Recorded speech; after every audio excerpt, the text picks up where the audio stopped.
Ya, selamat siang, Prativian, dimanapun Anda berada. Kita bertemu lagi dalam Freddy's Journal. Dan sekarang hari Kamis siang, kita akan belajar bersama. Dan kali ini, kita akan belajar tentang penyakit paru obstruktif kronik, atau disingkat PPOK. Wah, namanya ini banget ya, panjang ya, paru obstruktif kronik atau PPOK. Nah, di sini seperti biasa ada Dr. Freddy bersama kita, sudah ada Dr. Freddy. Selamat siang, Dr. Freddy. Halo, selamat siang, Pak Rizal. Selamat siang, Bapak Ibu, teman-teman Pertivian. Suara saya kedengaran, Pak Rizal? Kedengaran dan jelas, luar biasa. Oke, oke. Semangat ini suaranya seperti paru-parunya sehat berarti ini kalau suaranya sehat bagus. Dan ada Ibu Sri, Dr. Sally, dan Ibu Endang seperti biasa. Ya, selamat siang. Nah, juga ada siapa nih? Polytron 4G501. Waduh. Oke. Selamat bergabung para Pertivian yang ada di Zoom maupun di YouTube channel. Seperti biasa, nanti kalau Anda ada pertanyaan, silakan bertanya. Dan bagi yang beruntung akan mendapatkan free gift dari Dr. Freddy satu kali akupuntur gratis. Ya. Nah, sekarang kita akan mulai dulu nih belajarnya. Apa sih yang disebut dengan PPOK, Dr. Freddy sebenarnya? Atau penyakit paru obstruktif kronik? Apakah itu sama dengan penyakit paru biasa atau bronkitis dan sebagainya? Nah, gimana? Silakan Dr. Freddy. Iya, baik. Sebelum menjawab pertanyaan dari Korizal, saya mau minta maaf dulu nih, karena hari ini saya pakai laptop nih, pakai HP. HP. Korizal dan teman-teman Pertivian. Biasanya kan pakai laptop. Nah, jadi pada hari ini saya pakai HP karena laptop saya lagi di servis. Jadi background-nya nggak bisa kayak background-nya Oh, Korizal gitu. saya pikir Gitu ya. laptopnya lagi ini kena PPOK. Semoga sebelum Kamis depan udah selesai. Jadi Kamis depan bisa pakai Amin. background lagi. Iya. Nah, terus kalau menjawab pertanyaan Korizal ya, jadi PPOK atau penyakit paru obstruktif kronik atau COPD bahasa Inggrisnya ya, Chronic Obstructive Pulmonary Disease ya, Chronic Obstructive Pulmonary Disease. Jadi itu bahasa Inggrisnya COPD atau bahasa Indonesianya PPOK, penyakit paru obstruktif kronik. Itu sama aja, cuma satu Inggris, satu Indonesia.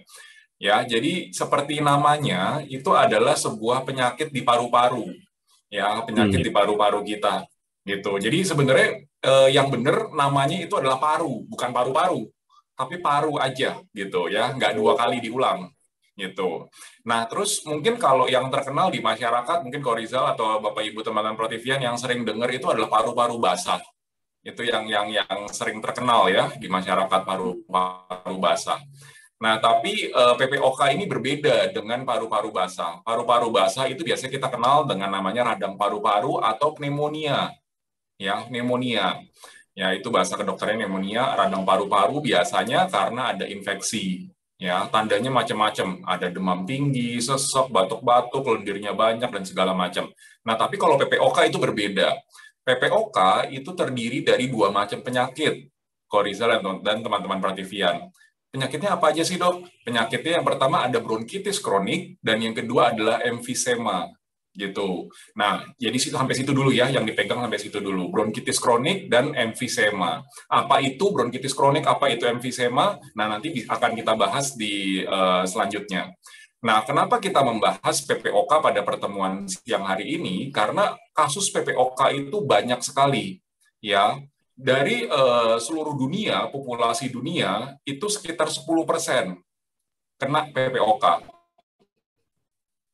Jadi Hmm. 1 dari 10. Ya, di Indonesia pun angkanya juga semakin meningkat. Terakhir kali saya dapat angka itu di tahun 2019 atau 2020. Jadi masih baru ya. Dan itu pun angkanya juga kurang lebih sama, 9, sekian persen. Jadi hampir 10%. Gitu. Jadi kalau kita punya teman 10, nah satunya kena PPOK. Gitu ya, kurang lebih satunya kena PPOK. Dan itu jumlahnya semakin meningkat. Nah, mungkin boleh tolong sambil dibuka slide-nya ya. Slide yang pertama.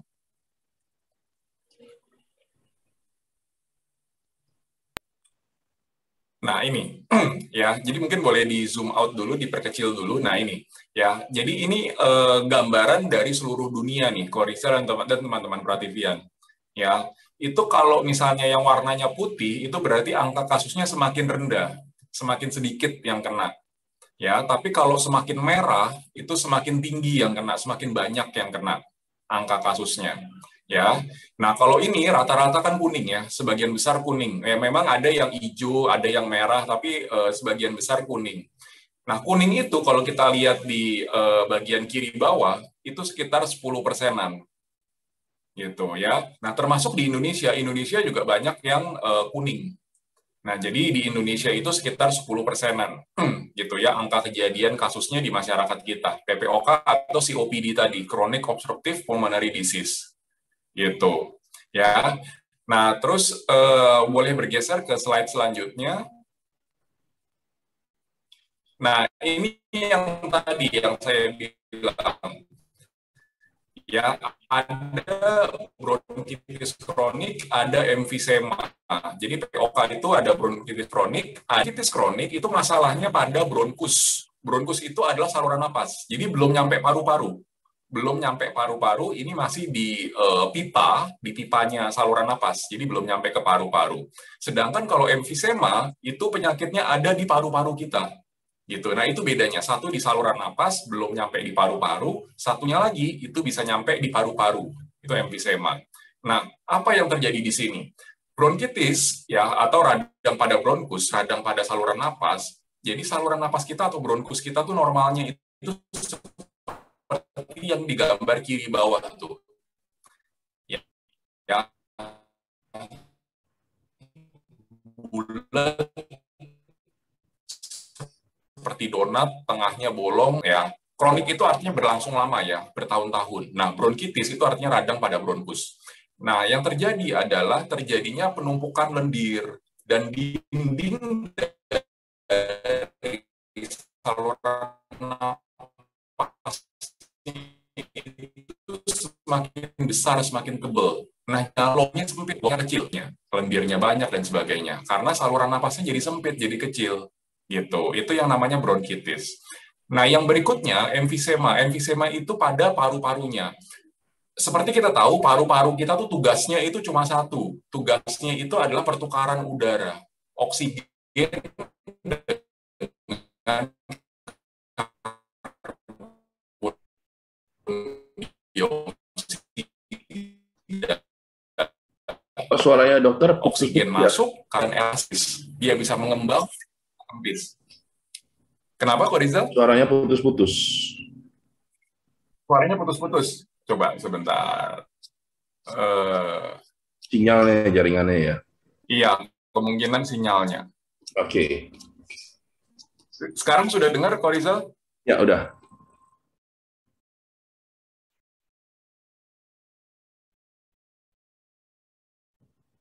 Halo? Ya, malah stuck ya.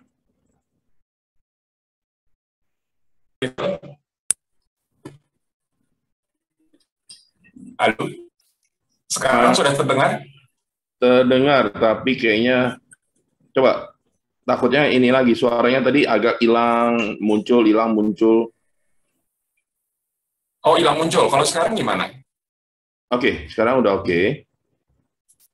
Sekarang udah oke. Oke. Nah itu, jadi kalau emfisema itu adalah masalahnya di paru-paru kita. Jadi paru-paru kita kan tugasnya cuma satu, dia untuk pertukaran udara, oksigen masuk, karbon dioksida keluar, seperti itu ya. Nah makanya paru-paru kita itu harus punya syarat-syarat tertentu, misalnya dindingnya harus tipis, ya dindingnya harus tipis supaya pertukaran udara itu bisa terjadi lancar. Ya, dan yang kedua dia harus bisa mengembang, harus bisa mengembang.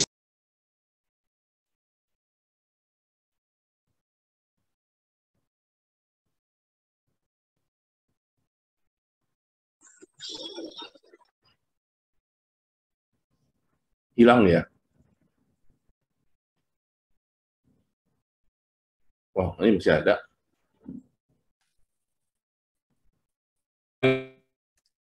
Halo, Dr. Freddy. Halo? Iya. Ya, suaranya terdengar kok. Kedengaran, ya. Oke, nah itu jadi paru-paru itu fungsinya kan dia pertukaran udara. Jadi dia harus punya syarat supaya si pertukaran udara itu bisa berlangsung dengan lancar. Ya, misalnya itu adalah si dindingnya itu yang pertama. Nah, yang kedua, dia harus punya kemampuan untuk mengembang, mengempis, gitu ya, supaya paru-parunya itu bisa ngembang, bisa ngempes juga. Nah, pada emfisema dia punya masalah, yaitu dia tidak lagi elastis, dia kehilangan elastisitasnya. Jadi dia udah ngembang, susah ngempes, ngembang, susah ngempes, gitu loh. Nah, itulah masalah yang terjadi pada emfisema. Nah, begitu kok Rizal. Jadi PPOK itu ada dua, bronkitis kronik dan emfisema. Oke. Nah, sekarang seberapa besar kasusnya PPOK ini? Seberapa banyak kasusnya? Banyak kok Rizal. Jadi kalau misalnya tadi dihitung sekitar 10%, kalau penduduk Indonesia itu ada 200 juta lebih, berarti di Indonesia sendiri ada 20 juta orang kurang lebih yang kena. 20 juta. Gitu, 20 juta orang lebih yang kena. Ya. Iya. Oke. Nah, kalau boleh tahu, ini sebenarnya penyebabnya apa ya, dok ya? Nah, mungkin boleh bergeser ke slide selanjutnya ya, kalau kita bicara penyebabnya. Nah, penyebabnya itu ada beberapa macam, Korizal. Jadi kita nggak bisa menentukan hanya satu macam penyebab aja, gitu ya. Yang pertama adalah asma. Ya, asma berbeda dengan PPOK. Ya, asma itu bukan PPOK. Ya, memang gejalanya agak-agak mirip, ada yang sama gitu. Tapi asma itu bukan PPOK. Ya, dan orang yang terkena asma itu punya resiko lebih tinggi terjadinya PPOK juga pada dia. Gitu ya, karena memang asma itu kan masalah pada paru ya, masalah pada paru kita. Jadi yang udah asma itu punya resiko lebih tinggi terkena PPOK lagi. Nah, yang kedua adalah polusi, terutama polusi udara di sini ya. Jangan heran bahwa Indonesia itu kasusnya juga cukup banyak, karena Indonesia itu kalau misalnya di kota-kota besarnya itu udaranya nggak pernah bersih. Ya, di Jakarta, di Surabaya, di Medan, dan macam-macam lah ibu kota provinsi, itu hampir semua udaranya nggak bersih, kecuali kalau kita tinggalnya di daerah pedalaman gitu ya, di daerah gitu. Nah, itu udaranya masih relatif bersih, tapi kalau kita bicara kota-kota besar, itu hampir nggak pernah lagi ada udara yang bersih gitu. Nah, jadi polusi udara memang merupakan masalah yang serius nih di Indonesia dan di dunia secara umum. Nah, yang ketiga itu adalah smoking atau merokok. Ya, merokok karena ya namanya polusi, ya rokok pun juga polusi gitu. Ya, smoking ini bukan berarti harus berupa rokok ya. Yang lain berupa vape, berupa apalagi shisha gitu ya, ataupun cerutu gitu, atau pakai pipa gitu ya, itu semuanya sama. Itu semuanya sama. Jadi nggak ada yang bilang, "Dok, saya nggak ngerokok tapi saya nge-vape, kan lebih ringan." Enggak begitu gitu. Ya. Nah, yang berikutnya adalah usia, umur. Ya, umur yang semakin tua, ya semakin bertambah, itu angka kasusnya PPOK ini semakin meningkat juga. Gitu. Ya, terutama kalau umurnya udah di atas 40 tahun, itu udah mulai deh. Ya, apalagi kalau udah 50, 60, 70 dan seterusnya. Ya, yang ke berapa? Yang kelima, ya, chemical exposure. Ya, kalau dulu sering tuh didengung-dengungkan ada yang namanya timbal. Ya, mungkin Korizal atau teman-teman Prativian juga suka denger tuh timbal kan. Nah, makanya waktu dulu itu juga suka digalakkan bensin tanpa timbal. Ya. Nah, timbal itu termasuk bahan kimia dan itu juga mengganggu pernafasan kita. Ya, PPOK. Contoh lain selain timbal itu adalah asbes. Kalau dulu di perumahan-perumahan itu suka buat jadi atapnya garasi. Iya. Ya, awning atau pergola gitu ya, atapnya garasi. Nah, itu biasa dulu pakainya asbes tuh orang-orang ya di perumahan. Nah, kalau sekarang itu sudah banyak ditinggalkan. Nah, asbes itu komponennya juga bisa mengganggu pernapasan kita, asbes itu. Ya. Nah, terus yang ke berapa nih? Keenam ya. Yang keenam itu adalah AAT defisiensi. AAT defisiensi itu artinya kelainan genetika. Ya, jadi secara gen. Nah, kalau ini memang agak susah nih kalau kita mau mengubah karena itu kan gen. Dia akan terbawa seumur hidup dari lahir sampai orang itu meninggal. Ya. Nah, yang berikutnya adalah kronik bronkitis. Jadi misalnya dia udah pernah kena bronkitis dan nggak diobatin, kambuhan terus-terusan, Nah, itu akan resiko terjadinya PPOK ini. Gitu. Ya, bronkitis itu nggak cuma PPOK, bronkitis itu penyebabnya bisa macam-macam. Dan kalau itu sudah pernah terjadi, akan rentan terjadinya yang namanya PPOK ini. Begitu kok Rizal, penyebab-penyebabnya. Nah ini penyebab-penyebab, ada 7 penyebab ini, apakah ini pasti membuat semua manusia ini gini, di lingkungan kita itu kan ada polusi, ada orang smoking, lalu ada usia Betul. banyak, terus chemical Betul. exposure-nya juga tinggi, ya kan? Nah, Betul. apakah kemungkinan besar kita semua juga akan pasti terjangkit dengan PPOK ini? At some point iya, Korizal. Kalau misalnya kita tinggalnya di daerah yang banyak polusinya, at some point iya. Makanya ini ada tulisannya usia di atas 40 tahun. Karena kalau misalnya kita masih muda, paparan dari polusi itu kan belum terlalu menumpuk. Nah, Ya. tapi seiring bertambahnya usia, makin lama polusi-polusi itu juga akan semakin menumpuk di dalam badan kita, di saluran pernapasan kita, di dalam paru kita. Nah, makanya kalau misalnya orang udah usia semakin tua, polusi itu semakin menumpuk, makanya angka kejadian PPOK ini juga semakin sering, semakin rentan. Jadi kalau ditanya apakah yang nantinya tinggal di daerah yang seperti itu akan terkena PPOK, at some point iya, cuma kita nggak tahu kapan. Oke, baik. Kalau begitu saya mau tanya nih, apa sih gejalanya sebenarnya kalau orang kita tahu bahwa dia PPOK atau bukan? Oke, slide berikutnya saya lupa deh, ada gejala nggak ya saya masukin ya? Ah ya, ini ada. Ada derajat-derajatnya kok Rizal. Jadi Oh, derajat, derajatnya. betul, ada derajat-derajatnya. Mulai dari yang nggak ada gejala. Jadi jangan berpikiran bahwa kalau kita nggak ada gejala, kita berarti bukan PPOK. Enggak seperti itu. Ya, mulai dari yang mild dulu nih, yang stage 1, yang di kiri atas itu stage 1. Itu nggak punya gejala kok Rizal.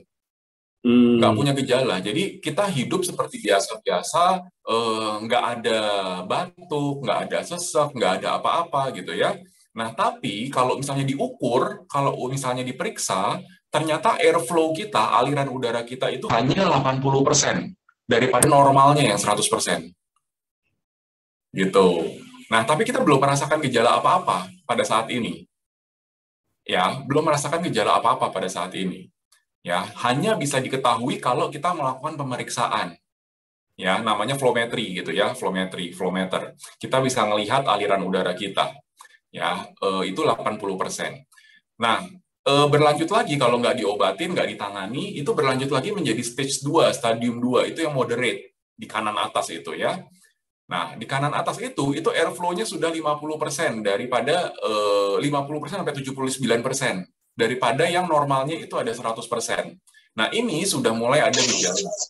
Ya, sudah mulai ada gejala. Sudah mulai batuk-batuk, udah mulai nafasnya udah mulai nggak plong gitu ya. Nah, ini udah mulai ada gejala. Jadi kalau teman-teman Prativian itu sudah mulai ada gejala, itu sudah stadium 2, ya, stage 2 daripada PPOK ini. Ya. Nah, yang berikutnya adalah stage 3. Stage 3 ini udah lebih berat lagi. Jadi kalau diukur itu aliran udaranya atau airflow-nya itu sudah tinggal 30% sampai 50% daripada normalnya yang 100%.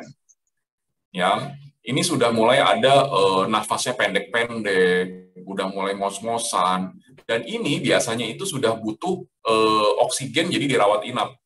Gitu ya, sudah butuh oksigen jadi dirawat inap di rumah sakit. Nah, ini yang severe, ya stadium 3. Nah, yang paling berat itu adalah stadium 4. Ini yang paling berat, paling parah. Ya, ini kalau diukur, itu airflow-nya itu kurang dari 30% daripada normalnya. Ya, normalnya 100%, ini 30% aja nggak nyampe.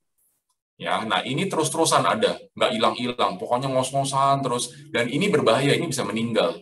Jadi kalau ditanya, PPOK itu bisa meninggal apa enggak sih dok? Bisa. Gitu ya, bisa meninggal. Karena dia nggak bisa napas, kehabisan napas. Ya. hmm. Nah, ini kalau misalnya udah stadium 4, ini yang paling parah. Nah, gitu kok Rizal. Jadi gejalanya bervariasi, mulai dari nggak ada gejala, gejalanya ringan, mungkin ada batuk-batuk, nafasnya nggak plong, terus makin berat, mulai ngos-ngosan, butuh oksigen, butuh diopnam. Nah, sampai akhirnya dia udah life threatening, udah mengancam nyawa. Sampai Hmm. paling berat ini dia bisa meninggal. Begitu kok Rizal. Nah, Dok, ini kalau kita bicara tentang PPOK ya, apalagi kita bicara tentang paru-paru, Iya, sekarang ini kan lagi pandemi ya, iya, virus COVID menyerang paru. Nah, bagaimana betul. membedakan antara PPOK dengan COVID? Nah, kalau tadi ya, kalau misalnya COVID itu membedakannya ya, kalau ditanya membedakannya dari gejalanya memang tidak khas. Kalau kita bicara soal gejala yang tampak fisik ya, kita belum bicara pemeriksaan-pemeriksaan. Kita baru gejala yang tampak fisik memang nggak jelas, karena COVID sendiri itu pun pintar menyamar kan, dia pintar menyamar sebagai penyakit yang lain, bahkan banyak yang OTG, orang tanpa gejala gitu toh. Nah makanya kalau ditanya bedanya apa secara fisik, gejala fisik itu nggak terlalu jelas bedanya apa. Nah tapi kalau Oke. dari hasil pemeriksaan itu jelas bedanya. Kalau misalnya PPOK dicek PCR, dicek antigen jelas negatif kalau dia nggak COVID. Hmm. Kecuali kalau dia ada COVID-nya, dia pasti akan positif pada PCR, pada antigen gitu ya. Nah itu pemeriksaan. Nah terus yang berikutnya lagi adalah dari pemeriksaan CT scan misalnya. Kalau COVID itu CT scan-nya akan menunjukkan yang namanya GGO, ground glass opacity. Jadi seperti kaca yang retak-retak, kaca pecah gitu loh, retak-retak begitu. Itu gambaran CT scan parunya itu seperti itu pada COVID. Nah, pada COPD atau PPOK itu nggak ada gambaran ground glass opacity atau GGO itu nggak ada gitu. Dan yang berikutnya yang ketiga, yang paling mendasari adalah PPOK ini tidak menular, Korizal. Oh. Gitu ya, PPOK atau COPD ini tidak menular. Ya, karena kan penyebabnya adalah polusi, penyebabnya adalah ngerokok, penyebabnya adalah kelainan genetika gitu ya. Nah, itu jadi penyakit ini tuh tidak menular. Sedangkan COVID kita tahu sendiri, itu menularnya dahsyat, menularnya banyak Iya, iya, iya. gitu. Jadi kurang lebih seperti itu gambaran perbedaannya dengan COVID, Korizal. Iya, iya, iya. Oke. Sangat menarik ya. Oke, Prativian, bagi Anda yang ingin bertanya, silakan. Anda boleh bertanya langsung atau tulis di kolom chat. Nanti bagi yang beruntung akan mendapatkan free gift dari Dr. Freddy ya. Dan siang hari ini kita lagi berbicara tentang akupuntur untuk penyakit paru obstruktif kronik atau PPOK. Ya. Oke, Dr. Freddy, ini menarik ya. Tapi saya Ya. masih belum paham juga nih. Kalau tadi dibilang PPOK itu berarti bukan bronkitis, berarti yang tadi disebut sama Dr. Freddy paru-paru basah ya sebenarnya ya. Bukan, PPOK dengan paru-paru basah itu dua hal yang berbeda, Oh, Korizal. malah berbeda. Oke. Paru-paru basah atau radang paru-paru itu istilah kedokternya pneumonia. Ya, Oh iya pneumonia iya itu iya. biasanya karena infeksi. Ya, tapi kalau PPOK itu berbeda sekali dengan paru-paru basah, dengan pneumonia, dengan radang paru-paru. PPOK ini adalah bronkitis kronik dan emfisema. Ada dua penyakit itu yang Oh, termasuk yang satu tadi golongan namanya bronkitis. PPOK. Ya ya ya Gitu. ya. Dan itu tidak menular, itu bukan karena infeksi. Kalau kita bicara bronkitis itu yang sampai kalau batuk sampai keluar darah itu ya. Bisa keluar darah kalau memang terjadinya perlukaan di saluran nafas. Di bronkus kita terjadi perlukaan, dia akan keluar darah dan dia akan ikut pada saat kita batuk. Nah, biasanya kalau yang namanya bronkitis kronik itu ciri khasnya adalah lendirnya banyak, Korizal, terutama di pagi hari begitu bangun. Lendirnya banyak. Oh. Bangun pagi hari lendirnya banyak, bahkan lendirnya itu bisa kekuningan sampai kecoklatan, Korizal. Hmm. Gitu. Terutama kalau dia udah ada perlukaan di bronkus di saluran nafas kita, nah itu bisa terjadi coklat bahkan merah Hmm. lendirnya gitu.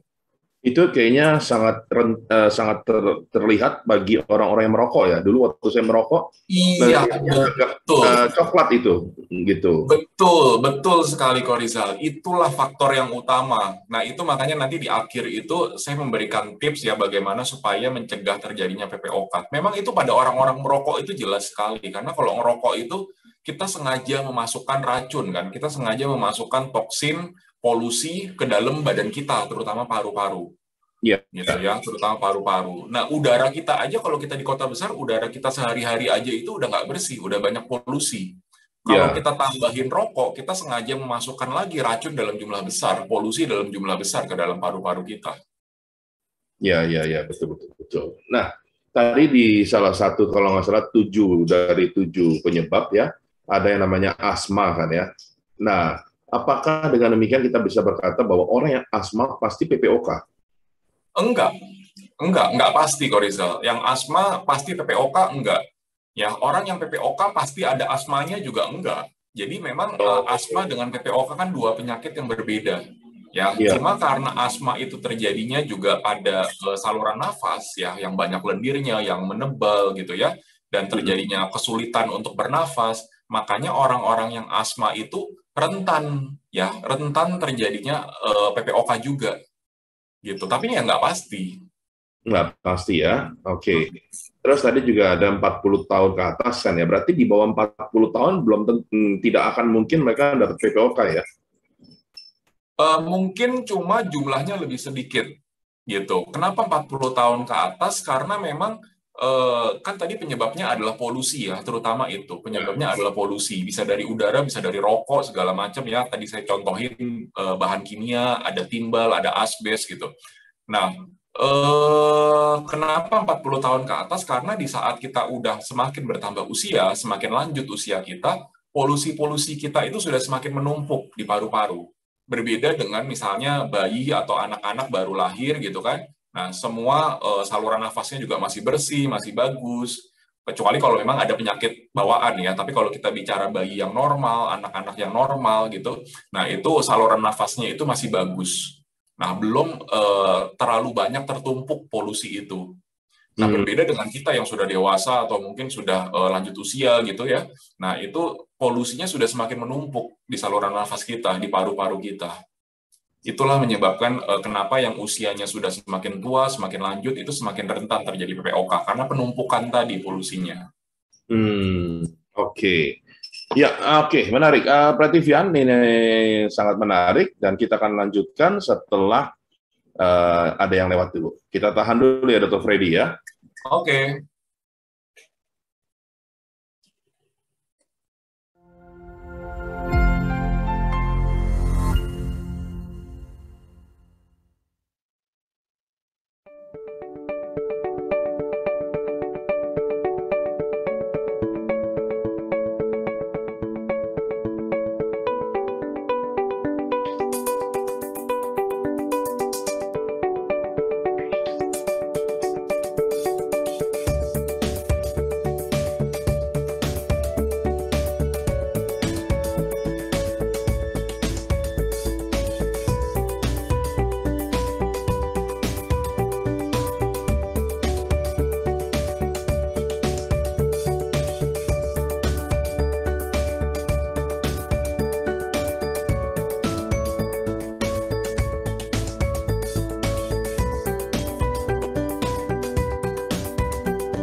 Ya, perhatian kita kembali lagi dalam acara Freddy's Journal dan hari ini kita bicara akupuntur untuk penyakit paru obstruktif kronik atau PPOK. Ya, bagi yang ingin bertanya boleh langsung bertanya di kolom chat maupun langsung ya, nanti akan mendapatkan free gift dari Dr. Freddy di Zoom maupun di YouTube channel. Nah, Dr. Freddy, kita lanjutkan nih pembicaraan kita tentang PPOK nih. Nah, tadi kita sudah bicara penyebab, tingkat keparahan, dan sebagainya. Saya tadi lagi pas break, saya lagi kepikiran, apakah orang-orang yang bekerja di misalnya pabrik kimia atau tukang-tukang yang suka merokok sambil menghirup apa namanya bahan-bahan kimia begitu, mereka lebih rentan untuk terkena? Betul, Pak Rizal. Jadi mereka-mereka itu yang hubungannya ada polusi udara itu lebih rentan terkena. Ya, sebenarnya dari hidung kita ya, mungkin saya agak lupa masukin itu. Seharusnya saya masukin mulai dari hidung sampai ke paru-paru kita.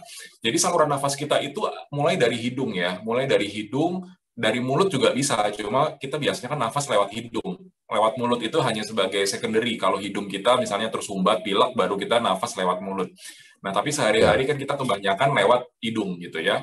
Nah, dari dalam hidung kita itu sebenarnya sudah mulai ada saringan nih, Korizal dan teman-teman Prativian. Udah ada filternya. Ya, kalau kita bicara bicara AC lah misalnya, itu kan juga punya filter gitu. Ya, nah hidung kita juga sama, juga udah punya filter untuk menyaring udara. Filternya apa sih, Dok? Pertama mulai dari bulu hidung. Ya, makanya sangat tidak disarankan kita untuk mencukur bulu hidung kita sampai botak sampai habis gitu misalnya. Ya, Oh. jadi bulu hidung kita itu bukan cuma sekedar aksesoris, bukan, itu punya fungsi, punya manfaat untuk menyaring udara yang masuk gitu ya. Nah, itu yang pertama. Ya, kalau partikel-partikel besar, debu-debu besar itu biasa tersaring tuh di bulu hidung, dan di hidung itu juga punya lendir. Ya, punya lendir. Nah, lendir itu juga untuk menjebak ya, menfilter, menyaring polusi-polusi atau debu-debu yang ukurannya lebih kecil, yang tidak bisa disaring oleh bulu gitu ya. Makanya kalau kita suka ada korek hidung, ada kotoran hidung gitu ya, nah itu dari hasil polusi itu gitu ya, hasil dari polusi itu berupa kotoran hidung. Nah, semakin ke dalam lagi itu banyak sekali filter-filternya, banyak sekali saringan-saringannya, lendir-lendir, terus juga ada bulu getar gitu ya, rambut getar gitu ya. Nah, itu fungsinya untuk melemparkan, karena dia arahnya selalu ke atas, melemparkan polusi-polusi itu naik lagi ke atas, jangan sampai masuk turun ke bawah ke paru-paru. Nah, tapi kalau kita bicara soal bahan kimia itu kan nggak sama dengan debu. Bahan kimia itu lebih kecil-kecil lagi ukurannya. Jadi dia bisa sampai ke dalam saluran nafas kita yang paling kecil, bahkan dia bisa sampai ke dalam paru kita, gitu loh. Ya, makanya kalau tadi ditanya orang-orang yang bekerja di pabrik kimia, orang-orang yang banyak merokok gitu ya, nah itu memang rentan terjadinya PPOK ini, kalau Rizal. Banyak terjadi kasus pada mereka. Ya, ya, ya, ya, ya. Jadi cukup ini ya, cukup rentan banget ya. Itu kalau kayak begitu nggak ada pencegahannya ya, Dok ya? Ada pencegahannya. Yang pertama memang kalau misalnya orang-orang yang suka merokok, stoplah merokok. Nggak ada gunanya kok itu merokok. Ya, Hmm. kecuali kalau mau membantu menurunkan kepadatan penduduk gitu kan, ya, karena kan merokok itu kan banyak yang menimbulkan kematian pada akhirnya. Ya, Ya, jadi ya, kalau ya. memang pengen yang menurunkan kepadatan penduduk ya silakan gitu. Tapi Berpartisipasi ya. manfaat untuk kesehatannya nggak ada. Nah, Penduduk dunia udah terlalu padat, ya mungkin mau membantu untuk mengurangi dengan cara merokok ya silakan saja, tapi ya itu nggak bagus buat kesehatan. Nah, ya. itu yang Tapi kalau pertama, misalnya stoplah bagi merokok. bagi yang tidak merokok, tapi mereka rentan kerja di tempat-tempat seperti itu, kena polusi atau di pabrik kimia. Apakah misalnya kayak vitamin gitu dapat menolong atau apa namanya minuman atau makanan-makanan yang bisa menolong mereka itu ada?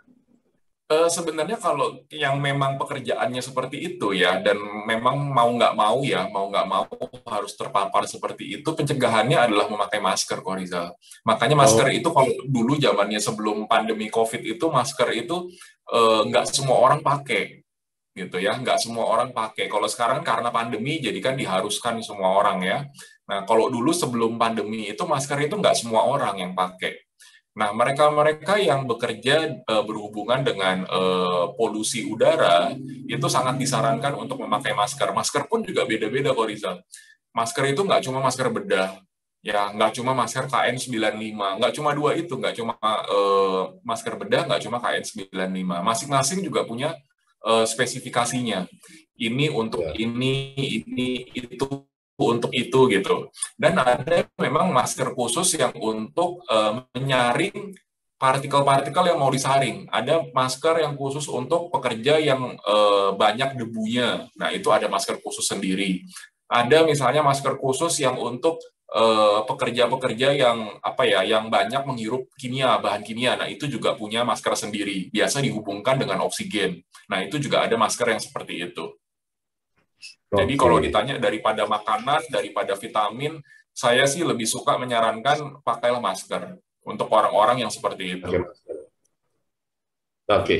Nah, sekarang kalau kita masuk ke akupuntur nih, apakah sudah ada penelitian ilmiah mengenai akupuntur untuk PPOK ini, dokter? Oke, kita masuk ke akupunktur ya. Boleh tolong dibuka slide berikutnya. Sudah ada, Pak Rizal. Jadi PPOK itu kan memang bukan penyakit yang baru ya. Zaman mungkin dari Hmm. zaman dulu pun PPOK juga sudah ada. Cuma penanganannya itu semakin berkembang ya. Tapi kalau penyakitnya dari zaman dulu ya itu aja gitu. Nah, ini mungkin boleh tolong di zoom out, dikecilkan dulu.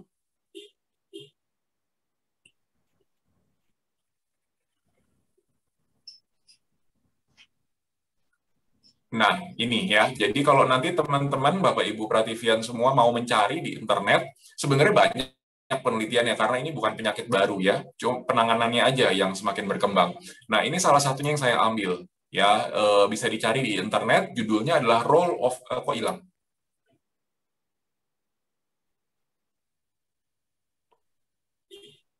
Ada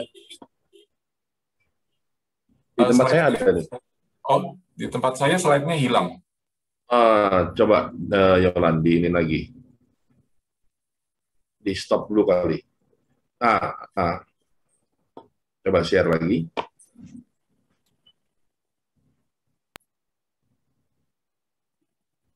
Nah, ini. Nah, Oke. udah kelihatan ya? Oke. Udah kelihatan. Udah kelihatan. Nah, ini. Oke, jadi judulnya adalah Role of Acupuncture in the Treatment of COPD. COPD, seperti tadi saya katakan di awal, itu bahasa Inggrisnya dari PPOK. Itu sama ya, COPD, PPOK.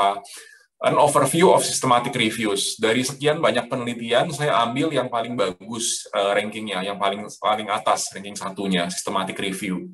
Ya, nah ini saya ambil itu bisa kita lihat di sebelah kiri itu ada tulisan yang miring ya, tulisan yang ke samping. Itu saya berikan garis warna biru, itu baru tahun 2021. Ya, tahun 2021. Jadi penelitiannya masih baru, ya, masih terkini banget gitu, masih update banget gitu. Ya, nah terus kalau kesimpulannya udah saya berikan garis warna merah ya di conclusion, acupuncture appears to be an effective therapeutic method for COPD. Jadi akupunktur ini sudah terbukti dari penelitian yang paling tinggi, yang ranking satunya untuk menangani COPD. Ya, untuk menangani COPD, menangani PPOK ini. Ya, nah jadi jangan khawatir, penelitiannya udah ada, bukan cuma berdasarkan pengalaman, berdasarkan ilmu turun-temurun, enggak, udah ada penelitian resminya kok yang baku. Gitu. Hmm. Oke. Berarti memang sudah ada penelitiannya ya, luar biasa. Sudah Ya, ada, oke, betul. baik. Ya, nah kalau kita bicara akupunktur nih sekarang dengan orang PPOK, saya pengen tahu nih, bagaimana dokter membedakan bahwa dokter tahu bahwa orang itu mengalami PPOK? Oke, bagaimana caranya tahu seseorang itu mengalami PPOK? Yang pertama seperti biasa ya, seperti biasa kalau pasien datang itu kan kita selalu tanya jawab, kita selalu menggali dulu. Ya, kita selalu tanya jawab, kita tanya gejalanya apa yang dirasain gitu ya, terus punya faktor-faktor resiko nggak yang penyebabnya tadi ya, yang ada 7 penyebabnya tadi itu gitu kan. genetik punya peran ya, jadi jangan berpikir bahwa ini hanya dari lingkungan. Lingkungan punya peran yang sangat besar, tapi jangan lupakan peran dari genetik di sini. Jadi punya keturunan nggak yang sama-sama penyakit PPOK, dia ada asma apa enggak, dan segala macamnya. Jadi kita cari tahu dulu info-info seperti itu. Ya, nah terus kita setelah tanya jawab, biasa kita lakukan pemeriksaan kan. Kita dengar suara paru-parunya pakai stetoskop seperti itu ya.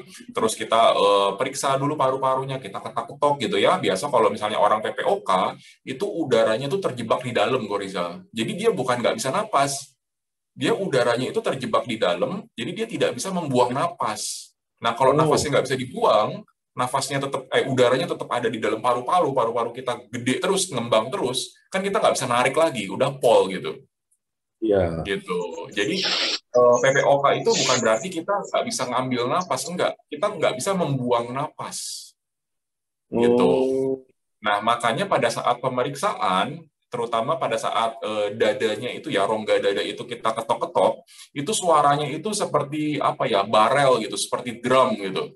Drum kosong. Jadi dalamnya itu penuh dengan udara. Tung, tung, tung, tung gitu bunyinya. Gitu ya. Normalnya memang ada suara udara di dalam, itu normal, tapi tidak bisa terlalu banyak. Kalau terlalu banyak itu berarti terjadinya dia bisa masuk nggak bisa keluar udara itu. Nah itulah kita mulai memikirkan ini jangan-jangan PPOK. Nah setelah ada pemeriksaan itu, setelah kita muncul kecurigaan itu, kita lanjutkan dengan pemeriksaan lain, gitu ya. Kita butuh pemeriksaan lain untuk mengkonfirmasi ini PPOK apa enggak gitu ya. Biasanya kita lakukan pemeriksaan yang namanya flowmetry. Jadi yang tadi seperti saya bilang ya, aliran udaranya itu diukur. Berapa persen dia masih bisa ada aliran udara gitu dan sebagainya. Nah, itu nanti begitu dari situ dia akan terkonfirm ini PPOK gitu. oke. Nah, kalau memang ketahuan di PPOK, sebenarnya bagian tubuh mana yang ditusuk nih kalau untuk akupuntur? Oh, kalau untuk akupunktur sendiri, pasien itu nggak perlu sampai serumit harus pemeriksaan flowmetry segala macam, itu nggak perlu. Ya, karena dari pemeriksaan biasa kita mulai ada kecurigaan seperti itu, kita bisa kok melakukan terapi itu gitu. Nah, tapi kalau memang sudah berobat, biasanya mereka berobatnya ke dokter paru ya. Mereka berobatnya ke dokter paru Ya. dulu, udah dilakukan pemeriksaan macam-macam ini itu, ya boleh. Pada saat datang ke akupunktur, dokter akupunktur bawalah hasil pemeriksaan itu gitu. Kan sayang, udah diperiksa nggak dikasih lihat dokternya kan sayang. Sekalian aja bawa. Ya. Tapi kalau yang belum pernah, nggak perlu sampai sejauh itu gitu untuk akupunktur. Ya bisa langsung kok di akupunktur. Nah, terus kalau ditanya titiknya yang mana, seperti biasa ya, titiknya itu kan ada dua bagian. Yang pertama adalah titik yang simptomatik, jadi otomatis kita menusuk di daerah dada, di daerah paru-paru. Ya, yang kedua adalah titik karena penyebabnya. Ya, titik karena penyebabnya, kausatifnya.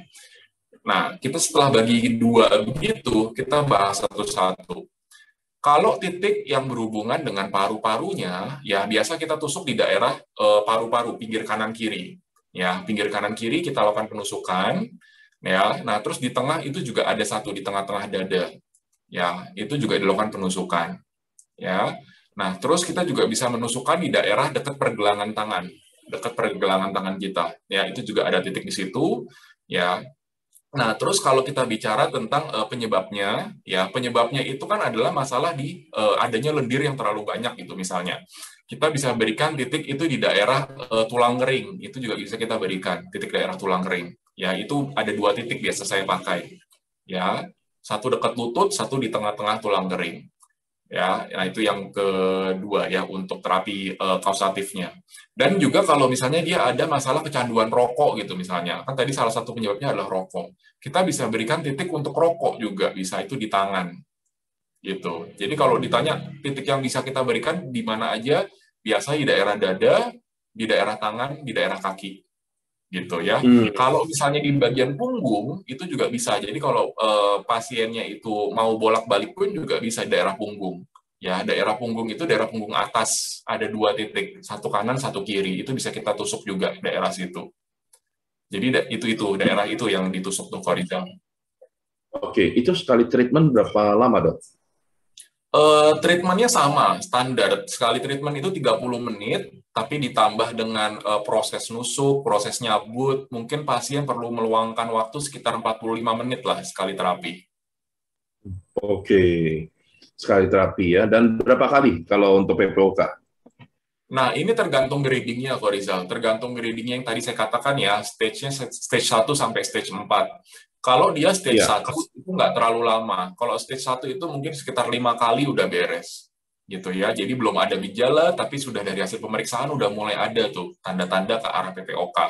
Nah, tapi kalau misalnya dia stage-nya sampai stage 4, yaitu stage yang paling parah, biasanya yang life threatening, itu perlu waktu lebih lama. Mungkin butuh waktu 20 kali sesi gitu, itu mungkin. Gitu. Karena PPOK ini bukan penyakit yang sehari langsung kena, 2 hari langsung kena, enggak. PPOK ini adalah penyakit yang kronik, yang dia butuh waktu bertahun-tahun sampai dia muncul. Maka penyembuhannya pun itu nggak bisa instan. Penyembuhannya pun juga harus bertahap. Oke, Dok, kalau dari pengalaman dokter ya, misalnya kita bicara yang kronik yang udah sampai parah di level 4 gitu ya, Ya. lalu dia sudah mengalami akupuntur selama tadi 20 kali lah misalnya. Hasilnya itu akan permanen atau bagaimana, Dok? Hasilnya itu akan permanen. Hasil kesembuhannya maksudnya. Ya, hasil kesembuhannya itu akan permanen asal, ya ada asalnya, ada syaratnya. Faktor-faktor yang tadi itu dicegah. Jadi kalau misalnya dia sudah sembuh, habis itu dia merokok lagi gitu ya, dia misalnya kena polusi yang berlebihan lagi, ya dia bisa muncul lagi. Tapi selama itu dijaga, ya dia tetap nggak ngerokok, tetap nggak nge-vape segala macam, itu akan permanen. Berarti kalau misalnya bagi orang-orang yang bekerja mau nggak mau harus bekerja tetap gitu ya, dan dia tidak merokok, ya memang selain dia menggunakan masker, berarti dia juga harus bisa datang, misalnya gini, dia harus melakukan akupuntur sebagai maintenance ya gitu ya, so menjaga ya, Betul. tidak terlalu Jadi parah mungkin kali ya. Betul. Jadi akupunktur ini nggak cuma sekedar untuk pengobatan atau terapi ya. Jadi kalau kita itu waktu dulu masih belajar itu selalu dibilang bahwa akupunktur itu bisa mulai dari pencegahan, mulai dari promotif gitu ya. Kita belum sakit nih, tapi kita untuk meningkatkan atau menjaga kesehatan kita mulai dari situ. Ya, sampai pada saat kita rehabilitatif. Rehabilitatif itu artinya pada saat kita sudah nggak bisa menyembuhkan pasiennya, misalnya kanker stadium akhir gitu misalnya. Ya, kita bisa memberikan rehabilitatif, bisa mengurangi rasa sakitnya, supaya dia bisa makan dengan nyaman, dia bisa tidur dengan nyaman, meningkatkan kualitas hidupnya. Nah, itu sampai situ. Jadi, pencegahan pun juga termasuk yang bisa dilakukan oleh akupunktur, selain menterapi. Gitu.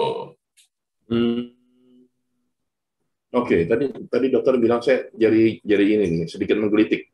Tidur dengan nyaman, makan dengan nyaman. Apakah dengan demikian kita boleh katakan orang PPOK ini bukan orang-orang yang obesitas ya? Obesitas nggak termasuk kok Rizal. Obesitas itu nggak termasuk ke dalam PPOK. Ya, obesitas itu nggak termasuk dalam PPOK. Cuma jangan salah bahwa obesitas itu kan terjadi penumpukan lemak ya. Obesitas itu terjadi penumpukan. Maksud saya gini, orang obesitas berarti tidak mungkin terkena PPOK. Mungkin karena obesitas dan PPOK itu dua hal yang berbeda, kok Rizal. Nah, pertanyaannya apakah orang obesitas itu pasti PPOK? Enggak juga. Nah, tapi memang yang namanya obesitas itu kan terjadi penumpukan lemak ya, Rizal ya. Terjadi penumpukan lemak di dalam badan kita. Nah, jadi buat teman-teman Bapak Ibu Prativian yang obesitas, ini juga bisa nih diperhatikan nih. Orang-orang yang obesitas terjadi penumpukan lemak di dalam badan kita. Nggak cuma di perut ya. Nggak cuma di perut, tapi di seluruh badan kita. Ya, termasuk di rongga dada kita. Ya, jadi buat orang-orang yang obesitas, itu saluran nafas kita itu susah untuk berkembang, susah untuk ngembang gitu loh. Karena dia di luarnya itu ketahan sama lemak gitu. Jadi otomatis yang di bagian dalamnya, lubangnya itu sempit karena dia ketahan, nggak bisa melebar, nggak bisa mengembang karena luarnya itu ketahan sama lemak. Ya, ada gitu. ruang. Jadi iya, nggak punya ruang untuk membesar gitu. Nah, jadi obesitas itu bukan termasuk PPOK, cuma buat orang-orang yang obesitas itu bisa menjadi seseorang menjadi lebih rentan terkena PPOK. Oke, ya. Ini kelihatannya Ibu Sri sudah buka kamera dan mau bertanya. Silakan Bu Sri. Tahu aja. Terima kasih, Mas Rizal. Selamat siang, Dokter Freddy. Sangat interest materi hari ini, Dok. Karena sedikit sharing, saya belajar akupuntur ya karena kasus saluran pernafasan ini. Karena memang di keluarga itu mempunyai faktor genetik, dan yang terkena waktu itu anak saya yang bungsu, sekarang sudah dewasa. Ya dengan akupuntur bisa tertolong, Dok. Ya belum dengan sampai PPOK ya. Jadi asma yang bisa karena capek, bisa karena faktor dingin. Nah, pertanyaan saya, apakah benar karena ada faktor genetika di sini juga ada AAT defisiensi itu ya, Dok? Faktornya, apakah benar selain dengan paru-parunya yang kita betulkan, kita tangani, faktor ginjal juga berperan? Ini yang Ibu pernah lakukan itu dan hasilnya baik. Apakah bisa juga dilakukan dengan BPOK, misalnya di stage 1 itu sudah kelihatan, kita lakukan itu. Jadi titiknya ditambah lagi, Dok, di belakang, di bagian pinggang. Makasih, Dokter. Baik, terima kasih Bu Sri. Langsung saya jawab aja, Ko Rizal. Boleh, silakan. Oke. Iya Bu Sri, jadi kalau memang tadi kan PPOK itu kan penyebabnya itu kan sebagian besar dari lingkungan ya. Tapi memang ada pengaruh dari genetika tadi ya, AAT tadi ya, AAT itu artinya tuh dia punya genetika untuk membuat si paru-paru kita lebih elastis, lebih bisa ngembang, lebih bisa kempes gitu ya. Nah, tapi kalau ada kelainan genetika di situ, itu kemampuan untuk kembang kempesnya si paru-paru itu menjadi kurang, menjadi tidak elastis gitu ya. Itu yang berhubungan sama emfisema tadi. Nah, kalau dia si pasiennya itu kita punya kecurigaan, oh ini punya pengaruh genetika, boleh ditambah titik ginjal sensu PL23. Nah, tapi itu tidak rutin dilakukan. Jadi kalau misalnya kita lihat, oh kayaknya nggak ada pengaruh genetika nih dari orang tuanya, dari saudaranya, kakek neneknya itu nggak ada masalah apa-apa gitu, nggak ada yang terkena PPOK. Jadi dia terkena PPOK murni dari faktor lingkungan karena dia memang tadi seperti kata Korizal bekerja di tempat yang banyak yang paparan polusinya bahan kimianya gitu. Jadi dia pengaruh dari genetikanya itu nggak ada, murni pengaruh dari lingkungan. Nah kalau seperti itu menurut saya yang titik ginjal nggak perlu. Nah titik ginjal perlu kalau memang ada kecurigaan punya unsur genetika gitu ya, punya unsur genetika itu bisa dilakukan penusukan di daerah sana. Tapi akupunktur itu tidak bisa mengubah gen. Jadi gen itu nggak akan pernah bisa berubah seberapa banyak pun kita nusuk. Gitu. Jadi kalau kita nusuk terus tiba-tiba gen kita berubah menjadi bagus gitu, nggak akan bisa. Nah, terus gunanya apa pada saat penusukan titik ginjal itu? Gunanya adalah mengurangi supaya si gen itu tuh gen yang jelek itu tuh tidak terlalu terekspos keluar gitu ya. Manusia itu kan selalu punya gen yang bagus, selalu punya gen yang jelek. Nggak ada semuanya gen jelek semua, nggak ada semua gen bagus semua. Itu nggak ada. Ya pasti ada yang gen bagus, pasti ada gen yang jelek. Nah supaya gen yang jelek ini tidak tertampilkan keluar, ya itu kita bisa memberikan penusukan di titik ginjal itu. Tapi nggak bisa mengubah genetika. Genetika akan selalu ada. Kalau dia nggak kena, mungkin anaknya, cucunya, mungkin dia bisa muncul. Gitu. Terima kasih, Dok. Sama-sama, Ibu. Ya, terima kasih Bu Sri. Dr. Freddy, Ya. tadi sedikit saya baca, apakah yang namanya PPOK ini menyerang laki dan perempuan sama atau tertentu saja? Oke, laki dan perempuan tidak terlalu banyak berbeda nih, Korizal dan teman-teman Latifian. Laki dan perempuan itu nggak terlalu berbeda, yang membedakan adalah tingkah lakunya. Kalau memang di budaya kita itu kan kebanyakan kan yang merokok gitu kan, yang bekerja di luar rumah segala macam itu kan banyak kan laki-laki ya. Nah karena itu laki-laki akan lebih banyak ya. Tapi kalau misalnya si perempuannya itu juga merokok, si perempuan itu juga bekerja ke luar rumah, banyak terkena polusi udara. Nah, si perempuan itu juga punya persentase terkena yang sama dengan laki-laki yang bekerja di luar juga, yang merokok juga. Jadi laki dan perempuan angkanya tidak terlalu berbeda karena memang tidak berbeda. Nah, yang membedakan adalah lingkungannya, gitu. Oke. Ini ada pertanyaan dari ini siapa ya Pak? Ini Bapak atau Ibu ya, Polytron 4G501. Titik ginjalnya apa dok? Maksudnya? Oh, oke. Bapak atau Ibu ya yang Polytron itu ya. Titik ginjal itu biasa kita pakai itu yang namanya BL23 sensu. Ya, BL23 sensu itu lokasinya ada di punggung daerah pinggang ya. Jadi punggung agak ke tengah, nggak terlalu atas, nggak terlalu bawah gitu. Nah, jadinya itu biasa kita memberikan penusukan itu kalau memang ada kecurigaan penyakitnya itu berhubungan dengan genetika, dengan keturunan, dengan bawaan, itu biasa kita berikan penusukan di daerah sana. Karena kalau misalnya itu dibilang titik ginjal ya, kalau misalnya pada akupunktur, ginjal itu nggak seperti ginjal yang kita tahu hanya 2 di kanan kiri. Yang dibilang ginjal itu adalah keseluruhan, mulai dari ginjal, mulai dari saluran pipis, kandung kemih, dan segala macam, termasuk genetika. Ya, sel sperma, sel telur itu juga termasuk yang namanya genetika, dan di dalam dunia akupunktur itu juga termasuk bagian dari ginjal. Gitu. Jadi pengertian ginjal itu agak berbeda dengan pengertian ginjal kita biasanya. Ginjalnya itu nggak cuma yang 2 buah organ itu doang, tapi secara keseluruhan. Nah, itu Bapak atau Ibu tadi itu yang Polytron itu. Oke. Dan ini ada pertanyaan lanjutan nih. Oh, Bu Santi namanya. Oke. Bu Santi bertanya, apa bedanya asma dengan PPKM? PPOK mungkin maksudnya ya? PPOK ya? Betul ya, Bu Santi ya? Bedanya asma dengan PPOK ya? Karena di sini ditulisnya PPKM. PPKM yang kita lagi lakuin ya. Ya, jadi mungkin PPOK itu, Ko Rizal. Iya, PPOK, betul. Ya. Oke. Jadi gini, kalau asma itu bukan PPOK. Jadi PPOK itu satu kelompok ya. Jadi dia kelompok besar, dia punya 2 penyakit di bawahnya, yaitu bronkitis kronik dan emfisema. Ya, bronkitis kronik itu adalah radang pada saluran nafas pada bronkus kita. Sedangkan emfisema itu adalah masalah pada paru-paru kita. Istilahnya pada alveoli kita. Itu bahasa kedokterannya. Radang pada paru-paru kita. Paru-paru kita menjadi tidak elastis, dia bisa ngembang tapi nggak bisa ngempes lagi. Jadi jadi dada kita, paru-paru kita tuh akan besar gitu loh. Karena dia nggak bisa ngempes.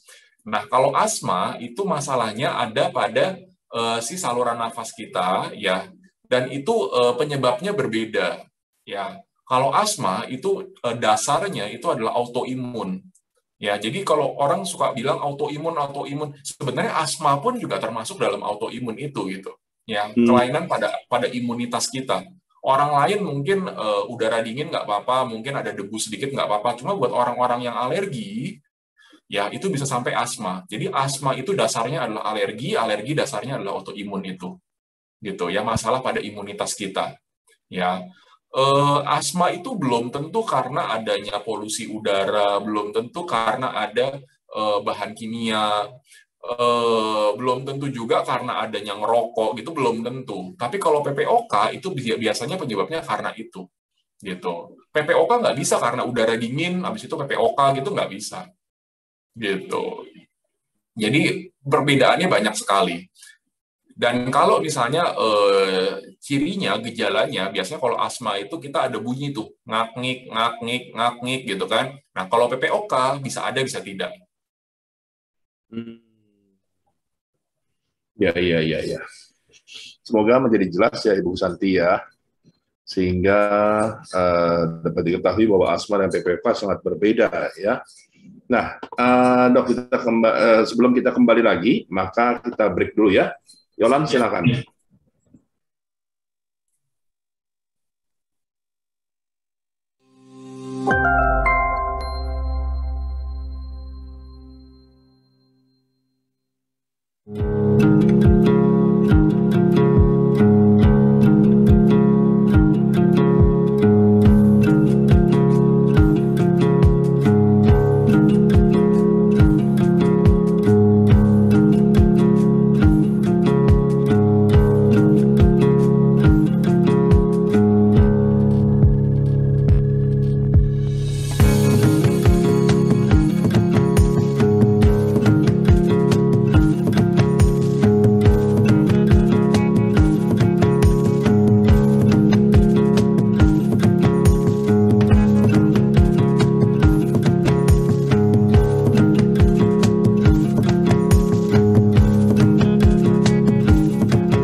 @Familia Indonesia TV atau AVI TV adalah YouTube channel dari @Familia.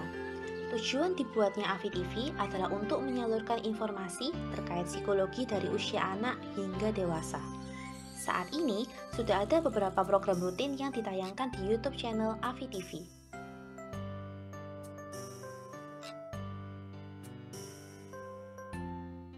Program rutin yang pertama adalah Klik Mona atau Klinik Konsultasi Keluarga bersama Mona Sugianto. Dalam program ini, teman-teman bisa memberikan pertanyaan yang nantinya akan dikupas tuntas oleh Bu Mona.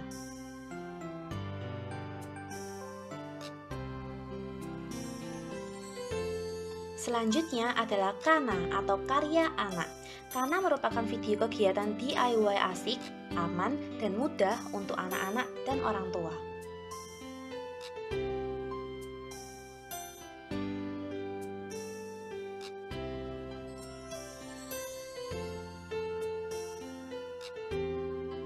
Program rutin berikutnya adalah Seruput, talkshow sore santai tentang buku atau fenomena terupdate.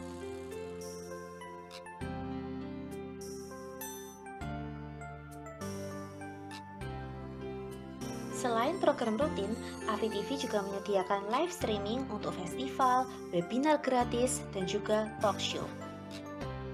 Yuk langsung saja kita subscribe YouTube channel AVI TV agar kita nggak ketinggalan program menarik dan bermanfaat dari @Familia Indonesia. Sampai jumpa lagi.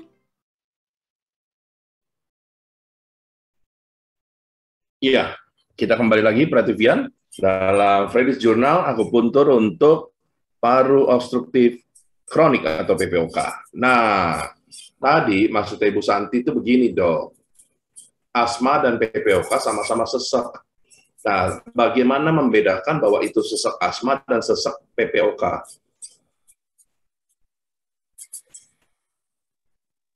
Halo? Ya, halo, Dok? Halo? Kedengaran suara saya? Ya, kenapa Pak Rita? Tadi putus-putus, kenapa Pak Rita? Maksudnya Bu Santi, asma itu sesak. Nah, bedanya sesak asma dengan PPOK itu gimana?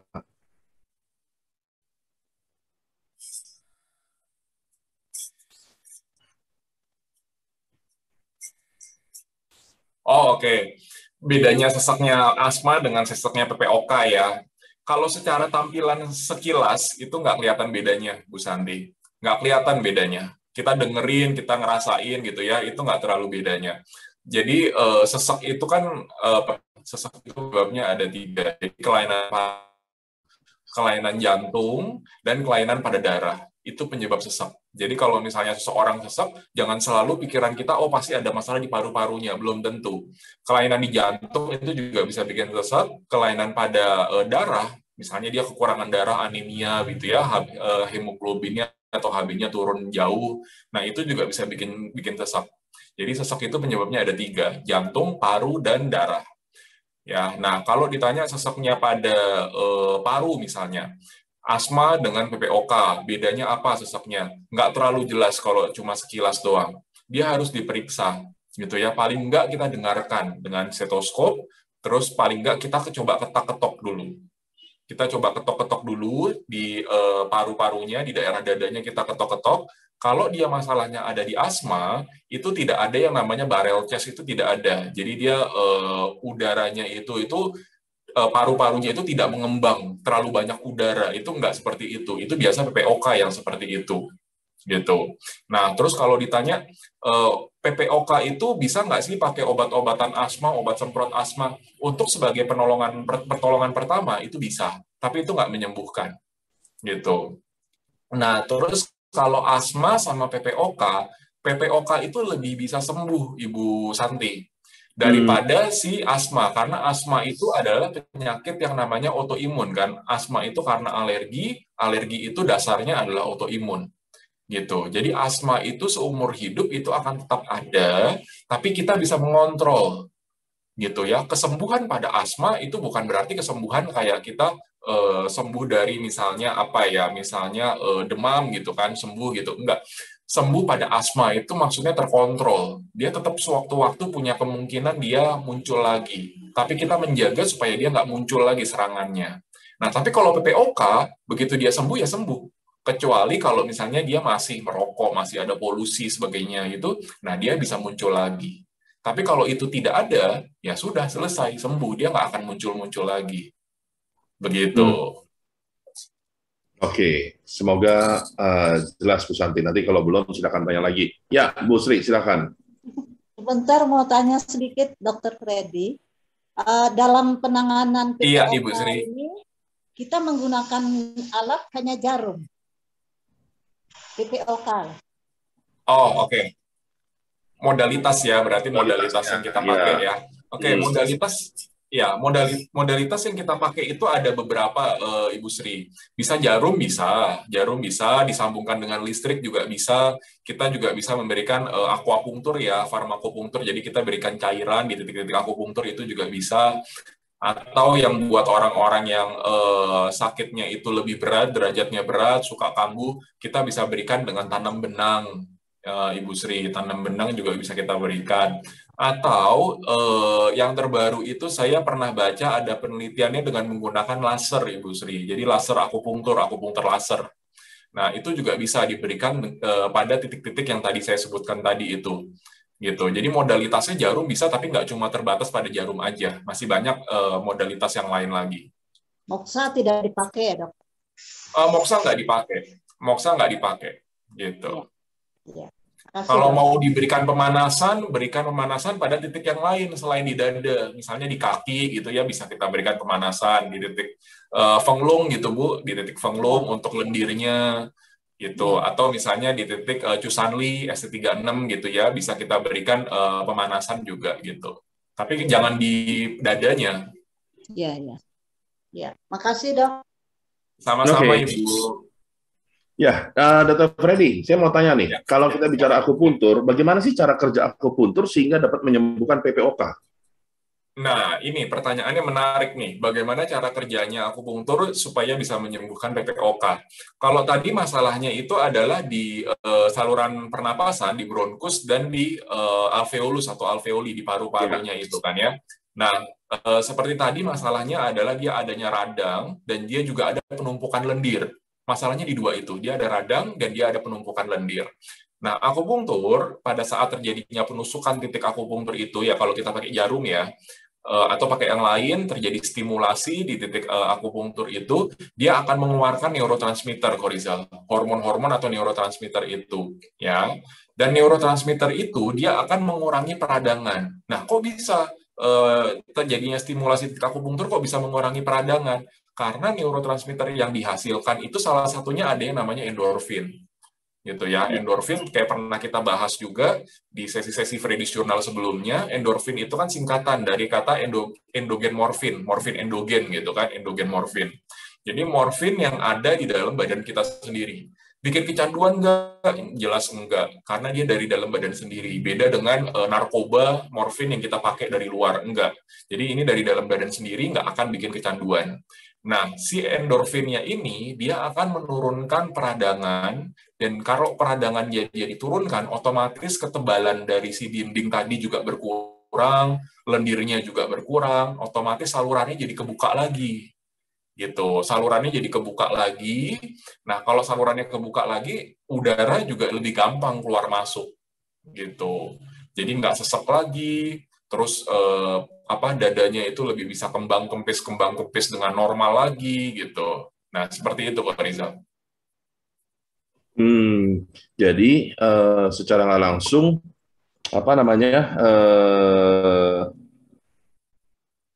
cara kerjanya ini memang memakan proses ya dok ya, nggak bisa langsung ya? Nggak bisa langsung, karena PPOK sendiri kan penyebabnya itu kan nggak langsung, dia bertahap. Ya, kita merokok, misalnya merokok hari ini, bukan berarti besok langsung PPOK, enggak. Dia merokok dalam waktu lama, berbulan-bulan, mungkin bertahun-tahun, nah baru terjadi PPOK itu. Makanya penyembuhannya pun juga perlu yang namanya waktu gitu, nggak bisa instan. Hari ini ditusuk, besok sembuh gitu ya, nggak mungkin. Ya. Oke. Itu seminggu sekali ya datang ya kalau untuk akupuntur ya dok ya? Saran saya seminggu 1-2 kali, Koris. 1-2 kali lebih bagus. Lebih bagus ya, oke. Baik. Oh ya, ini ada pertanyaan lagi dari Bu Santi nih. Titik tengah dada itu namanya apa, Dok? Oh, titik tengah dada itu kalau misalnya di laki-laki itu di antara dua puting, ya di antara dua puting kita tarik garis ke tengah. Nah, pas di pertemuannya di titik garis tengah dada di tengah badan kita itu, nah itu yang namanya titik di tengah dada itu namanya tancung CV17. Ya, kodenya WHO itu CV17 ya. Kalau misalnya namanya itu adalah tancung, itu di tengah-tengah dada. Kalau pada laki-laki itu ukurannya begitu. Jadi di antara kedua puting payudara pada laki-laki. Kalau pada perempuan nggak bisa, karena kalau pada perempuan payudaranya berkembang kan. Kalau pada laki-laki kan enggak, gitu. Makanya bisa diukur seperti itu. Gitu. Kalau misalnya pada perempuan gimana cara mengukurnya? Gampang. Pada torakal keempat. Jadi kalau diukur, jadi dari atas ini diurutin ke bawah ada 4 tulang, ya ada 4 tulang rusuk ya, ada 4 tulang rusuk. Nah, itu lokasinya di situ, di tengah-tengah dada, di tulang rusuk keempat. Gitu. Kalau laki-laki biar cepet, gampangnya di antara dua puting lah, itu pasti torakal keempat, pasti tulang rusuk keempat gitu. Yang wanita lebih rumit ya? Ya, karena ada perkembangan dari payudara, jadi nggak bisa dijadiin patokan payudara itu. Oke. Nah, Dok, saya mau tanya nih, kita tanpa terasa udah menjelang akhir acara. Selain akupuntur, apa yang bisa dilakukan pasien untuk mencegah dan membantu penyembuhan? Oh, oke. Mungkin boleh tolong sambil ditampilkan slide-nya, slide yang terakhir kalau saya nggak salah.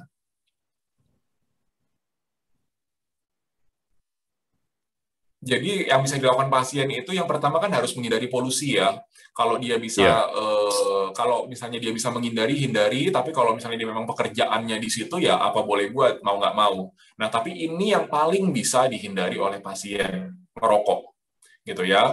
Jadi ngerokok ini punya sumbangsih terjadinya PPOK ini paling besar nih, Ko Rizal dan teman-teman Prativian. Padahal ini adalah hal yang paling bisa dihindari. Kalau pekerjaan mungkin kita susah ya. Apalagi lagi pandemi begini, nyari kerja susah di mana-mana kan. Nah, kalau misalnya dia disuruh resign kan kasihan, dia nggak bisa mencari pemasukan buat keluarganya. Nah, jadi kalau rokok itu yang paling bisa dihindari. Dan sekaligus menjadi sumber yang memberikan kontribusi paling besar terhadap terjadinya PPOK. Ya. Nah, ini bisa kita lihat, itu di bagian paling kiri itu ada yang namanya FEV1 ya. Ya, FEV1 itu artinya tuh kesingkatan dari Force and Vital Capacity 1. Jadi kapasitas paru-paru kita. Gampangnya begitu, kapasitas paru-paru kita. Normalnya itu adalah 100%. Ya, normalnya itu adalah 100%. Ini pada orang usia umur 25 tahun. Ya, 25 tahun itu dewasa muda, itu badannya juga masih fit banget tuh ya, lagi fit-fitnya gitu. Ya, usia 25 tahun, kapasitasnya 100%. Nah, seiring dengan bertambahnya usia, ya yang bawah itu garisnya itu garis usia tuh, ada 25 tahun, 50 tahun, 75 tahun. Nah, seiring bertambahnya usia, memang kapasitas paru-paru kita berkurang. Ya, itu bisa kita lihat itu pada garis warna biru yang di atas itu. Ya, garis warna biru yang di atas, nah itu nggak pernah ngerokok tuh. Nggak pernah ngerokok, tapi dia juga akan turun. Ya, garis biru yang agak tebel gitu ya di atas itu, yang nggak putus-putus. Ya, memang akan turun gitu ya, karena memang faktor usia kan nggak bisa dilawan gitu. Nah, memang akan turun, nah cuma turunnya itu pelan-pelan, nggak drastis. Nah, berbeda dengan yang merokok rutin, merokok terus, tiap hari ngerokok gitu ya. Nah, itu yang garisnya warna hijau. Ya, bisa kita lihat tuh garisnya warna hijau, itu yang ngerokok terus-terusan. Ya. Nah, itu secara drastis dia akan turun. Kalau udah turun nyampe ke daerah yang abu-abu, nah itu udah mulai ada gejala, onset of symptoms. Ya, udah mulai ada gejala di sana. Kalau misalnya ke abu-abu yang tua, dia bisa gejalanya makin parah, severe disability. Ya, itu kalau diukur kapasitas parunya itu sekitar 25% udah. 25%. Nah, kalau misalnya yang masih ngerokok juga, dia bisa meninggal, mati, death. Yang terakhir itu paling bawah itu kan ada death. Jadi, PPOK bisa mati nggak sih, Dok? Bisa. PPOK bisa menyebabkan seseorang meninggal. Ya. Nah, terus kalau misalnya saya udah merokok nih, Dok, terus kata dokter kan pencegahannya kan berhenti ngerokok, stop merokok. Terus apa paru-paru kita bisa balik lagi seperti normal lagi? Bisa. Ya, kita bisa lihat itu. Ya, garis yang biru yang putus-putus. Jadi kalau yang tadinya ngerokok terus-terusan itu warnanya hijau, ya, yang warnanya hijau dia akan turun terus gitu kan. Nah, terus tiba-tiba dia berhenti ngerokok di satu waktu. Nah, dia grafiknya akan melandai. Ya, dia akan melandai ya, otomatis dia akan turun juga karena faktor usia. Nah, tapi dia akan lebih landai. Garisnya putus-putus itu warna biru. Ya, jadi buat Bapak Ibu teman-teman praktivian yang udah umur 45 berhenti ngerokok, nah itu grafiknya seperti garis putus-putus biru yang di atas. Ya, kalau misalnya Bapak Ibu udah 65 tahun baru berhenti ngerokok, itu garis putus-putus biru itu yang bawah gitu. Lebih landai daripada yang warnanya hijau. Gitu. Jadi berhenti merokok itu penting sekali buat orang-orang yang PPOK, karena PPOK itu sebagian besar itu disebabkan oleh ngerokok. Merokok itu nggak harus merokok pasif, aktif ya. Jadi perokok pasif pun juga punya pengaruh PPOK juga. Jadi jangan berpikir bahwa saya nggak merokok, tapi kok saya bisa begini. Sekelilingnya ada yang ngerokok nggak? Anda jadi perokok pasif nggak? Itu juga punya pengaruh sama seperti ini. Begitu. Iya, iya, iya, iya. Oke. Olahraga nggak membantu ya dok ya? Meskipun dia merokok, olahraga membantu untuk mengembangkan paru-parunya gitu? Olahraga secara umum akan membantu kok Rizal, karena olahraga itu kita memaksa melatih badan kita termasuk paru-paru kita untuk bekerja lebih baik, dan dia juga untuk melancarkan aliran darah di seluruh badan, termasuk juga aliran darah di paru-paru kita. Jadi olahraga akan membantu. Nah, tapi selama dia masih merokok, ya maju mundur kok Rizal. Olahraga membantu, ngerokoknya dia akan bikin mundur lagi. Oke, baik, baik. Oke. Ya, ini mungkin ada pertanyaan terakhir dari Bu Santi nih. Flowmeter dan oximeter sama atau beda, dok? Oh, beda sekali Ibu Santi ya. Ya, Bu Santi. Beda sekali Ibu Santi. Biasa kalau oximeter itu yang sederhana yang biasa kita pakai itu dijepit di ujung jari ya. Selagi masa pandemi COVID ini banyak sekali menjadi populer, menjadi terkenal oximeter itu ya, yang suka dijepit di ujung jari gitu. Nah, sebenarnya oximeter yang lebih canggih, yang lebih sophisticated itu ada di rumah sakit tuh. Biasanya pada saat kita ditempelin lead di dada kita, itu juga ada ukuran kadar oksigen di dalam darah. Selain denyut jantung, frekuensi nafas, tensi, itu juga ada kadar oksigen di dalam darah. Nah, tapi untuk sederhananya bisa dipakai di rumah, biasa kita oximeter yang ada dijepit di jari. Itu menjadi populer sekarang. Nah, tapi kalau flowmeter atau flowmetri itu berbeda. Flowmetri itu adanya biasa ada di rumah sakit, di bagian paru-paru. Itu bentuknya itu seperti pipa, ya, bentuknya seperti pipa, dan kita disuruh mengembuskan napas kencang-kencang. Gitu. Jadi kita tarik napas dulu sampai penuh, begitu udah penuh, hembuskan napas secara kuat-kuat dan tidak boleh batuk. Gitu ya. Hembuskan nafas secara kuat-kuat, jangan terputus sampai habis. Gitu. Nah, jadi nanti kelihatan bentuknya itu seperti apa. Nah, dari situ akan terkonfirmasi terkena PPOK apa tidak. Oke. Ya, semoga menjadi lebih jelas ya. Dan ini ada pertanyaan dari Pak Alex Yanuar, Dr. Freddy, akupuntur bisa menyembuhkan insomnia. Nah, ini Pak Alex bisa lihat rekaman di YouTube channelnya Sangga Pra TV. Waktu itu kami sudah membahas tentang insomnia ya, Dr. Freddy ya, betul ya. Nah, untuk kliniknya Dr. Freddy di mana? Judulnya kalau nggak salah waktu itu Freddy's Journal akupunktur untuk gangguan tidur gitu. Kita masuknya gangguan tidur betul. Insomnia aja. Gangguan tidur. Betul. Nanti dapat dicari Pak Alex Yanuar di YouTube Sangga Pra TV di gangguan untuk akupuntur untuk gangguan tidur. Nah, itu membahas benar-benar tentang insomnia dan bagaimana seharusnya tidur dan berapa lama waktunya dan sebagainya. Nah, nanti untuk klinik nanti. Nah, sebelum Dr. Freddy menyimpulkan ya sebagai akhir dari acara kita, maka kita perlu dulu menentukan pemenangnya nih. Dan pemenang siang hari ini untuk free gift adalah tentunya Ibu Santi, ya kan? Nah, selamat Bu Santi. Bu Santi silakan nanti datang ke Dr. Freddy untuk free gift, tapi sebelum terakhir, kita lihat dulu acara untuk besok di acara PILS, Pra TV Interaktif Live Streaming. Silakan, Yolan.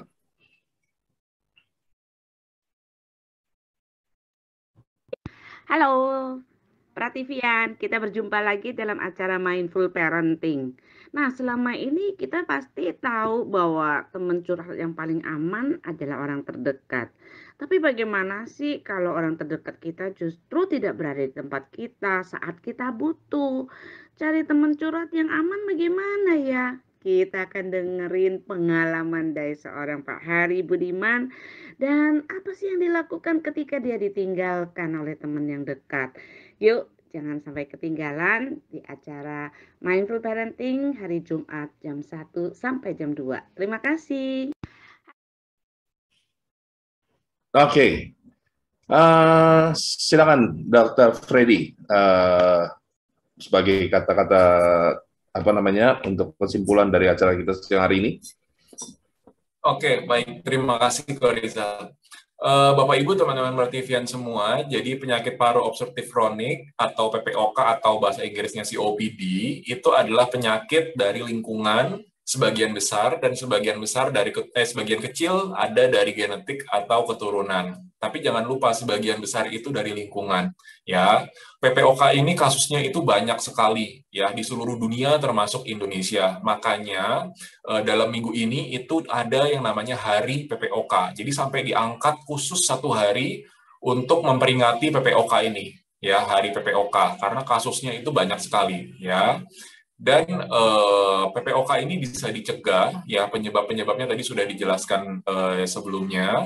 Dan untuk terapinya itu akupunktur bisa dipakai untuk PPOK. Jadi PPOK itu selain dengan obat-obatan untuk menyembuhkan, jangan lupa bahwa akupunktur itu bisa dipakai juga untuk menyembuhkan PPOK. Dan sudah ada penelitian resminya, tadi juga sudah ditunjukkan penelitian resminya. Yang ranking 1 ya, ranking paling bagus itu PPOK efektif untuk PPOK, gitu ya, akupunktur efektif untuk PPOK. Nah, jadi jangan ragu buat Bapak Ibu teman-teman yang mengalami PPOK untuk dicoba akupunkturnya efektif dan juga aman. Begitu, Pak Rizal. Oke, baik. Terima kasih. Dan sekarang saatnya Yolan menampilkan Dr. Freddy praktek agar kita dapat lihat, dan Ibu Santi sudah mengatakan bahwa beliau tinggal di Bogor sehingga diserahkan kepada yang lain. Nah, kalau begitu kayaknya ini beruntungan buat Pak Alex ya. Oke, jadi saya berikan saja kepada Pak Alex. Pak Alex, ini silakan datang untuk konsultasi dan mungkin berakupuntur dengan Dr. Freddy di Jalan Kelapa Kopi Raya, Blok W1, nomor 11 Kelapa Gading. Ini dapat dicatat di sini, Pak Alex, nomor teleponnya Dr. Freddy. Ya, dan berikutnya, Yolan, Dr. Freddy selain akupuntur juga seorang dokter praktek penyakit umum ya, bisa medical check up, vaksinasi, imunisasi, pemeriksaan buta warna, home visit, telemedicine, dan akupuntur sendiri dari estetika, penyakit, bayi, anak, wanita, program hamil, bahkan akupuntur untuk kejiwaan. Ya, jadi selamat buat Pak Alex, silakan dimanfaatkan kesempatannya ya di alamat yang tadi telah tertera, dan nanti mungkin dapat diperiksa untuk tadi akupuntur untuk gangguan tidur dapat dilihat, dan masih banyak program yang lain ya. Oke, Prativian, terima kasih. Siang hari ini kita bisa bersama-sama belajar bersama tentang PPOK. Dan nanti minggu depan kita akan belajar tentang apa ya, Dr. Freddy? Oke, untuk hari Kamis depan kita akan membahas akupunktur untuk Bell's palsy, Korizal dan Dr. Prativian.